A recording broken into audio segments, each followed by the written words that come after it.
एक नारियल ने एक बंदर की जान ले ली। ये रेन फॉरेस्ट का एक डेडली ट्रैप था। जंगल में एक शिकारी ने नारियल के खोल को पेड़ से बांध दिया। उसने उस खोल में एक छोटा सा छेद किया जो सिर्फ एक सिक्के जितना था और उसके अंदर सफेद चावल भर दिया। थोड़ी देर बाद एक बंदर वहां आया। उसने चावल देखे और लालच में अपना हाथ अंदर डाल दिया। उसने एक मुट्ठी भर चावल पकड़ लिए, लेकिन जैसे ही उसने मुट्ठी बंद की उसका हाथ बाहर नहीं निकल पाया। खाली हाथ तो अंदर चला गया, लेकिन बंद मुट्ठी बाहर नहीं आ सकी। उसकी ग्रीड ही उसकी जंजीर बन गई। तभी शिकारी हाथ में कुल्हाड़ी लेकर धीरे धीरे उसकी ओर बढ़ने लगा। उसके कदमों की आवाज सूखी टहनियों को तोड़ रही थी। बंदर ने जैसे ही कुल्हाड़ी की चमक देखी, वो जोर जोर से चीखने लगा। उसने अपने पिछले पैरों से पेड़ पर चढ़ने की कोशिश की और पूरी ताकत से अपना हाथ बाहर खींचने लगा। खोल के खुरदरे किनारों ने उसकी त्वचा को छील दिया और खून बहकर चावलों में मिल गया। आजादी उससे सिर्फ 1 मीटर दूर थी। उसे सिर्फ एक काम करना था, बस उन चावलों को छोड़ देना था। सिर्फ 0.1 सेकंड में वो अपनी जान बचा सकता था, लेकिन वो ऐसा नहीं कर पाया। डर उसे भागने के लिए कह रहा था, लेकिन उसका इंस्टिंक्ट उसे और कसकर पकड़ने पर मजबूर कर रहा था। जितना वो पीछे हटने की कोशिश करता,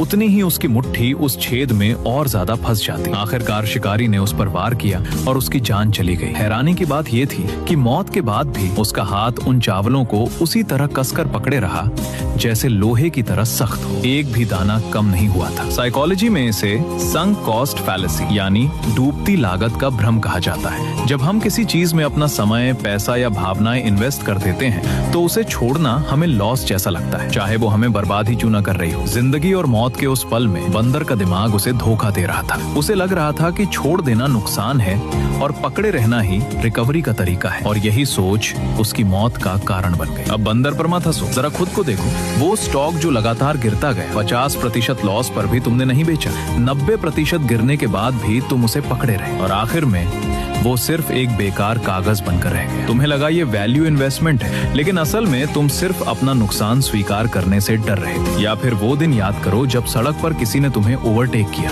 और तुमने अपनी जान जोखिम में डालकर उसका 5 किलोमीटर तक पीछा किया, सिर्फ उसे कुछ कहने के लिए। तुम्हें लगा ये तुम्हारी ईगो और सेल्फ रिस्पेक्ट की बात है, लेकिन असल में तुम अपनी जिंदगी को खतरे में डाल रहे थे। थोड़े से पैसे और थोड़ी सी ईगो के लिए तुम खुद को गहरे अंधेरे में धकेल देते हो। तुम जीतने की कोशिश नहीं कर रहे होते, बल्कि तुम एक तेज धार वाली तलवार को पकड़कर खींच रहे होते हो। और जितना तुम हार से बचने की कोशिश करते हो, उतना ही तुम्हारे हाथों से खून बहने लगता है। अगर कभी तुम्हें लगे कि जिंदगी का रास्ता खत्म हो गया है, तो जरा झुक कर देखो। रास्ता खत्म नहीं हुआ होता, बल्कि तुम्हारी पकड़ बहुत कस चुकी होती है। अपनी मुट्ठी खोल दो, उन चावलों को छोड़ दो और अपनी जिंदगी को वापस पालो। याद रखो, कभी कभी छोड़ देना ही सबसे बड़ी जीत होती है।